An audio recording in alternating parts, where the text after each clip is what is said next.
अस्सलाम वालेकुम students, welcome to my channel Fariha Mirza academy. तो स्टूडेंट्स, आज मैं आप लोगों को टॉपिक पढ़ाऊंगी स्ट्रक्चर ऑफ अ किडनी। आज इसके स्ट्रक्चर के बारे में बात करेंगे कि किडनी का स्ट्रक्चर किस तरीके से होता है। Kidney is enclosed in a membrane called peritoneum. देखिए, किडनी के ऊपर एक मेम्ब्रेन होती है जिसे पेरिटोनियम कहते हैं। A fluid is filled in between peritoneum and kidney called peritoneal fluid which reduce the friction. देखिए, किडनी और पेरिटोनियम इन दोनों के दरमियान में कुछ फ्लूइड होता है जिसे पेरिटोनियल फ्लूइड कहते हैं। अब इन दोनों के दरमियान में ये फ्लूइड इसलिए होता है ताकि किडनी के अंदर कुछ फ्रैक्शन वगैरह ना हो पाए, कुछ रगड़क वगैरह ना हो पाए। A longitudinal section of kidney shows three main parts: the cortex, the medulla and the pelvis.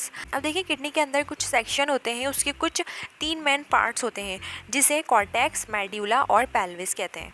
अब देखिए, डायग्राम पे देखें तो यहाँ पर देखें ये किडनी का इंटरनल स्ट्रक्चर है। सबसे ऊपर वाली जो मेम्ब्रेन होती है किडनी के ऊपर उसे कहते हैं पेरिटोनियम। पेरिटोनियम और किडनी के दरमियान में कुछ फ्लूइड मौजूद होता है जिसे पेरिटोनियल फ्लूइड कहते हैं।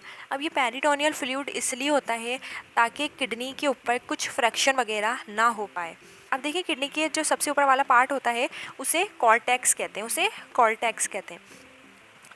अब इसका जो इंटरनल पार्ट होता है, यहाँ पर देखें ये वाला पार्ट जो होता है इसे मेड्यूला कहते हैं। और पेल्विस जो पार्ट होता है किडनी का वो ये होता है, ये वाला पार्ट पेल्विस होता है, किडनी पेल्विस। ठीक है।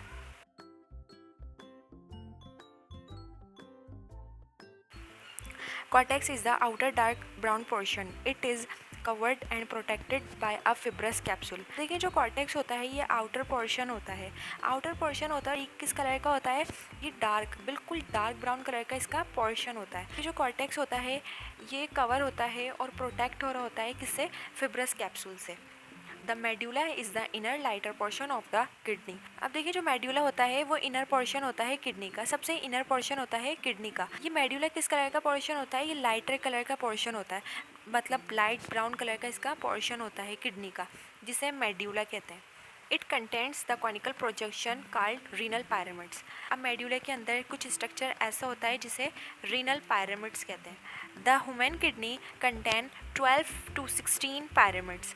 अब इंसानी किडनी के अंदर कितने पायरामिड्स होते हैं? 12 से 16 तक पायरामिड्स होते हैं इंसानी किडनी के अंदर। अब देखिए, डायग्राम पे फोकस करें। मैंने अभी आप लोगों को पायरामिड्स के बारे में बताया, तो ये डायग्राम की मदद से मैं आप लोगों को समझा दूँ।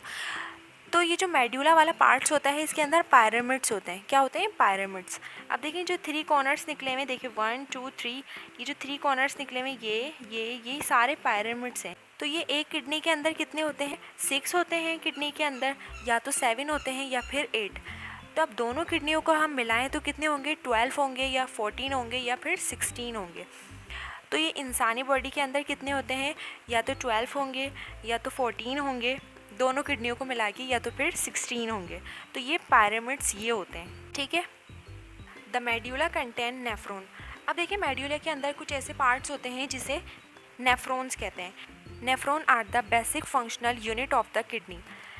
ये जो नेफ्रॉन होता है ये एक तरह की ट्यूब होती है जिसका काम होता है किडनी के अंदर ब्लड को फिल्टर करता है, इसलिए इसे basic functional unit of the kidney कहते हैं। These are tiny kidney tubules where osmoregulation occur to produce urine. अब ये जो नेफ्रॉन होता है ये ऑस्मो रेगुलेशन को भी मेंटेन कर रहा होता है, उसे कंट्रोल कर रहा होता है। जो वाटर और सॉल्ट का जो बैलेंस होता है इंसानी बॉडी के अंदर उसे भी कंट्रोल कर रहा होता है और यूरिन को भी प्रोड्यूस करवाता है। The kidney are connected to the ureter at pelvis. देखिए, जो किडनी होती है वो किससे कनेक्ट हो रही होती है? वो यूरेटर से कनेक्ट हो रही होती है पेल्विस रीजन के अंदर। Pelvis is a funnel-like space. It is the enlarged portion of ureter inside the kidney. अब देखिए, जो पेल्विस होता है वो एक फनल की तरह होता है, जैसे स्पेस होता है, इसके अंदर बहुत ज़्यादा स्पेस होता है और ये किडनी के अंदर बहुत बड़ा पोर्शन होता है यूरेटर का।